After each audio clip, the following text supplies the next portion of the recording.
All right, so you've been working with a career coach to get ready for job interviews. Yeah, it sounds like you're going all in on this job search. We listened to the audio from one of your sessions, Really dug into it. and wow, this coach is like the real deal. No kidding. They've got some seriously smart strategies. Not just the same old, just for success stuff. Right, like give a firm handshake. Exactly. Yeah, it's way more in-depth than that. It's like they're giving you the inside scoop on how to actually think like an interviewer, And figure out why they're asking each question. so you can really nail your responses. Yeah, it's not about just memorizing answers It's about having a strategy. and being authentic. Exactly. And that brings us to the first big takeaway from this session, Hit me with it. the jigsaw puzzle approach. Ooh, that sounds intriguing. What's that all about? So imagine you've got a bunch of really well-crafted stories. Like about my experiences and accomplishments. Right. Instead of trying to memorize a specific answer for every single question. Which is impossible, by the way. Totally. You use those stories as like building blocks. Okay, I'm listening. You adapt them and you kind of rearrange them to fit whatever question they throw at you. So it's like I'm taking pieces of a puzzle. Yeah, exactly. And putting them together in different ways. But create a complete picture. Exactly. That's actually brilliant. It helps you stay calm and collected in the interview. Because I'm not freaking out trying to remember a canned response. Right. And it also makes your answers way more engaging. Because they're coming from a genuine place. Yeah, it's all about being prepared, but also flexible and authentic. Okay, I love this jigsaw puzzle approach. It's a game changer. Now let's talk about something that always makes me a little nervous. What's that? Phone screens with recruiters. Ah, yeah, this can be tricky.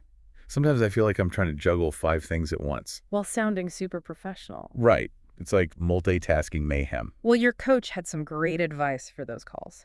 Tell me everything. First and foremost, Yeah. don't multitask. Yeah, it's tempting to try and squeeze them in while you're working or, running errands. Oh, I'm totally guilty of that. But it's so important to be present and focused. Okay, that makes sense. You want to be able to really listen to their questions. And give thoughtful answers. Exactly. You're much more likely to make a good impression if you're fully engaged. So what they're really saying is... Treat it like a mini interview. not just a quick phone call. Right.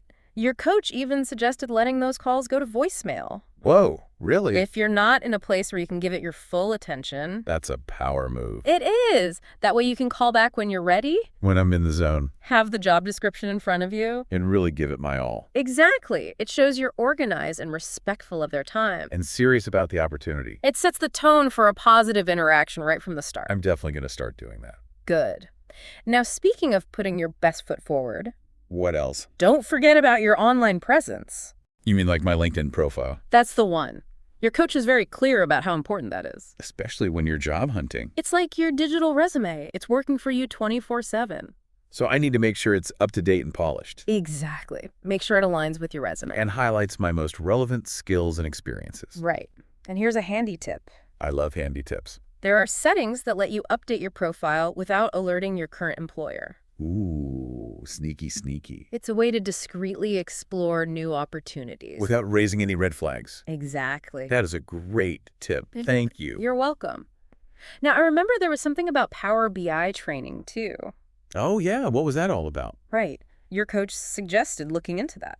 Because I mentioned I'm interested in moving into a more senior FP&A role. And Power BI is becoming pretty much essential for those types of positions. It's all about data visualization and analysis, right? Exactly. Those skills are in super high demand right now. So learning it now would give me a real competitive edge. It would. It shows you're proactive and serious about staying ahead of the curve. It's like a signal to employers that I'm committed to professional development. Which is a huge plus in any field, but especially finance. Okay, let's talk about the elephant in the room. What's that? Salary expectations. Ooh. Yeah, that's always a little awkward. Especially early in the process. It can be. Did your coach have any tips for navigating those conversations? They did. They had a really clever approach. What is it? Instead of jumping into numbers right away. Which can feel a little pushy. Yeah, they gave me a script that emphasizes my interest in the company. And the opportunity for growth. It's about piquing their interest before we talk about money. Smart. It's like you're saying, hey, I'm really excited about this opportunity. And I'm confident that my skills and experience will be valuable to your team. But let's talk more about the role in the company first. Exactly. It shifts the focus from what I want and what I can bring to the table. It's a subtle but powerful shift in the conversation. And once they're convinced I'm the right person for the job, Then you're in a much stronger position to negotiate a salary that reflects your worth. I like it. It's all about strategy. And playing the long game. Now, there's another question that always throws me off. What is it? The biggest weakness question. Ugh, I hate that one. Me too. It feels like a trap. Well, your coach had a really refreshing take on this. I'm intrigued. Tell me more. They said, forget trying to disguise a strength as a weakness. Which is what everyone tells you to do. Right. Like, I'm a perfectionist. Yeah, so cliche. Instead, they said, own a real weakness, Be vulnerable. but frame it as something you're actively working to improve. So, for example, I could say, I tend to get really focused on the details, And sometimes miss the bigger picture. but I'm working on developing my strategic thinking skills, Perfect. That shows self-awareness and a growth mindset. which are qualities employers love. It also makes you sound way more genuine. Then someone who's trying to spin a positive into a negative? Yeah. Right. It shows you're honest and always striving to improve. Okay, I'm starting to feel more confident about tackling this question now. Good. Now let's talk about how to bring all of this to life during the interview. Okay, how do I do that? Your coach emphasized using the STAR method. I've heard of that. What does STAR stand for again? It stands for situation, task, action, and result. Okay, and what does that mean exactly? It's a framework for structuring your answers. So instead of just listing bullet points on my resume, You're telling a story. a compelling and concise story. About your accomplishments, So I'm setting the scene, describing the challenge, explaining what actions I took. and highlighting the positive results. Okay, this is starting to click now. It helps the interviewer really connect with your experiences. And understand the impact you made. Exactly. And speaking of having your stories ready, Oh boy, your coach really drilled you on that financial control you implemented don't remind me. at that mining exploration company. They really grilled me on the details. They did. They wanted to know what the situation was, What my objective was. what specific actions you took. And what results you achieved. This was a perfect example how being prepared to articulate the why behind your actions. And really make you stand out. It shows you're not just following instructions, You're thinking critically, problem solving. driving results. And remember, this is super important when you're interviewing for those higher level FP&A roles. The ones I'm really interested in. They want to see that you can handle complex financial analysis and decision making. Okay, so it's not just about what I did It's about how I did it and why I did it. and what the impact was. I get it. Now, I remember my coach also asking about the month-end close process. Yeah, that's a classic. How'd I do? You aced it. You gave a really clear step-by-step explanation. I tried to really show my organizational skills And your attention to detail? and how I can lead a team through a complex process. You nailed it. But I also remember your coach pushing you to think beyond just the mechanics. Like, what do you mean? They wanted you to demonstrate that you understand the why behind the numbers. That it's not just about ticking boxes It's about understanding the financial story. and providing insights to management. Exactly. That brings us back to that theme of strategic thinking. It does, which your coach emphasized throughout the whole session. They really want me to be more than just a number cruncher. Right. They're preparing you to be a strategic partner. Someone who can contribute to the bigger picture. That's what I want. And it's what employers are looking for. Now, remember, we also talked about government roles. Right. You're curious about those. And my coach helped me think through the pros and cons. Compared to staying in the private sector. It was really helpful to consider things like work-life balance And opportunities for growth. and the ability to make a real impact. Those are all important factors. So the interview process isn't just about them evaluating me. It's also about me evaluating them. I need to make sure it's a good fit for me, too. Absolutely. How do I go about figuring that out, though? I can't just come right out and ask, is this company a good place to work? Yeah. That's where the art of asking insightful questions comes in. Okay, tell me more about that. We're going to dive into that in part 2 of this deep dive. I can't wait. So in part 1, we talked a lot about, really digging deep into your interview prep. Yeah, we covered some serious ground. From crafting those compelling stories to tackling tough questions like salary expectations. Right. All those tricky situations you might face. Now, I'm really curious about this whole idea of figuring out if a company is actually the right fit for me. Like, is this really where I want to be? Exactly. What did your coach have to say about that? Well, they made it clear that an interview is a two-way street. Oh, I like that. It's not just about them evaluating you. You're also evaluating them. Right. It's like you're both trying to figure out if it's a good match. So it's not just about getting the job offer. It's about finding a role and a company that really aligns with what you want long term. Okay, so how do I actually figure that out during the interview? It's not like I can just straight up ask, is this a good place to work? Haha, right. You need to be a little more subtle than that. So how do I do it? That's where the art of asking insightful questions comes in. Okay, I'm intrigued. And by insightful, I don't mean just rattling off a list of generic questions. Yeah, like what are your company's strengths? Exactly. You want to ask questions that help you uncover the company's culture, Their values. their growth opportunities. Things that give me a real sense of what it's like to actually work there. So think about what matters most to you in a workplace. Like what kind of things? Is it collaboration, Mhm. work-life balance, opportunities for professional development? Oh, yeah. All those things are important. Right. So craft your questions around those priorities. So if I'm really looking for a collaborative environment, You could ask something like, can you tell me about a time when the team went above and beyond to support each other? exactly. That's a Yeah. great question. It would give me a sense of how the team actually works together. If their actions match their words.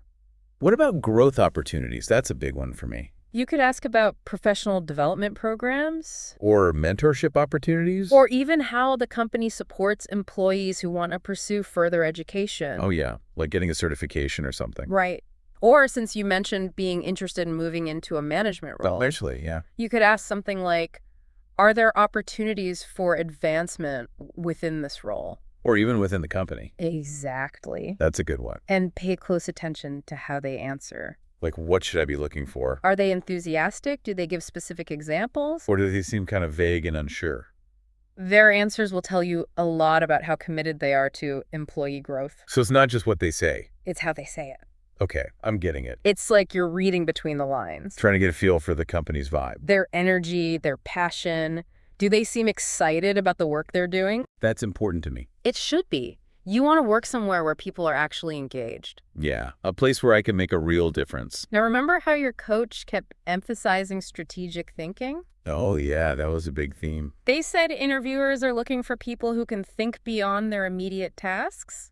People who can see the bigger picture. So how do you demonstrate that kind of thinking during the interview? That's a good question. Well, it's not just about saying, I'm a strategic thinker. It's about showing it. Through your answers and your questions. Like how? For example, instead of just asking about the day-to-day responsibilities of the role, Which is important, of course. you could ask about the company's strategic priorities for the next year. Or how this particular role contributes to achieving those goals. Exactly. You could even ask something like, where do you see the company in 5 years? That's a good one. It shows you're thinking long-term, And that you're interested in the company's overall direction. not just your own individual tasks. Right. I want to be a part of something bigger than myself. That's what they want to hear. It shows you're invested in the company's success. Now, remember how your coach really pushed you to go deep on that example of the financial control you implemented at the mining company? Oh, yeah. They made me break it down step by step. That was a perfect example of how strategic thinking plays out in a real-world scenario. I had to explain not just what I did, but why I did it. And what the impact was. And they also asked about where I got my information from. Right. They were assessing your resourcefulness. My ability to find reliable data. That's crucial for anyone in financial control. I didn't even realize they were evaluating that. But they were. They want to see that you can think critically and gather the information you need. To make informed decisions. So remember, this applies to all aspects of the interview. Okay, I'm taking notes. When you're talking about your experiences, don't just focus on what you did Explain why you did it. and what impact it had. When you're asking questions, don't just focus on the day-to-day tasks. Ask about the company's vision and strategic goals. Show them you're a strategic thinker. Not just a task-oriented worker bee. That's what sets me apart as a valuable asset. Someone who can help them achieve their goals. This is all making me rethink how I approach interviews. It's not just about answering questions correctly. It's about having a strategic mindset Asking the right question. and figuring out if they're the right fit for me. Exactly. And that brings us to another really important point your coach brought up. I'm all ears. What is it? Being authentic and showcasing your personality. Oh, yeah, that's something I definitely want to talk about. Okay, so we've talked about strategy and asking those insightful questions to find the right company. Right. And really making sure they're a good fit for you. But you mentioned my coach also really emphasized this idea of like being authentic. Yeah, letting your personality shine through. How does that play into the interview process? Yeah. I mean, shouldn't I be super professional? You should definitely be professional. Right. But it's also important to let your genuine self come through. So it's about finding that balance. Exactly, because interviews aren't just about skills and experience They're also about personality. and cultural fit. So they want to see if I'd actually be a good addition to the team. Right. Not just a robot who can do the job. I get it. So how do I strike that balance? Well, remember how your coach encouraged you to weave personal anecdotes into your answers? Oh, yeah, like that story about how I used to organize my grandma's recipe collection. That's it. And how that sparked your interest in data analysis. It was a perfect example of how a personal story can make you more memorable. And relatable. And it showed my passion for finding patterns and making sense of information. Even outside of work. It gave them a glimpse into who I am as a person.